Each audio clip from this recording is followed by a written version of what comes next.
வணக்கம். இன்றைக்கி புரட்டாசி 4வது நாள் முதல் வார சனிக்கிழமை. எங்கள் வீட்டில் நாங்கள் செஞ்ச படையல், புளி சாதம், பொங்கல், தயிர் சாதம், மாவிளக்கு. இதுதான் ரொம்ப முக்கியமானது. அதுக்கப்புறம் நம்ம செய்கிறதெல்லாம் எக்ஸ்ட்ரா நம்மளாக இஷ்டப்பட்டு செய்கிறது தான்.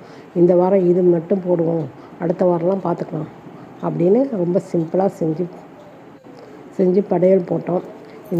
இதில் இருக்கிற பெருமாள் ஃபோட்டோ நாங்கள் 2007 குடும்பத்தோடு நாங்கள் திருப்பதிக்கு போனோம்.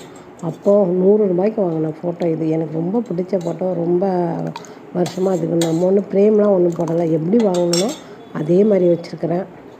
சாமி ஸ்டாண்டில் இதை வைக்கிறதுக்கு இடம் இல்லாததுனால நான் வாசலுக்கு உள் சைடு பார்த்த மாதிரி அதை மாட்டி வச்சுருக்கேன். காலையில் எழுந்த உடனே நம்ம கதவை திறக்கிறதுக்கு முன்னாடி அந்த ஃபோட்டோவை பார்க்கலாம். அந்த மாதிரி நான் மாட்டி வச்சுருக்கேன். புரட்டாசி மாதம் மட்டும் சாமி கும்பிடும்போது அதை எடுத்து வெளியில் வச்சு சாமி கும்பிட்டுட்டு திரும்ப அதே மாதிரி வச்சுடுவேன். சாமி ஸ்டாண்டில் வேறு பெருமாள் ஃபோட்டோ வச்சுருக்கிறேன். ரொம்ப சிம்பிளாக எளிமையாக சாமி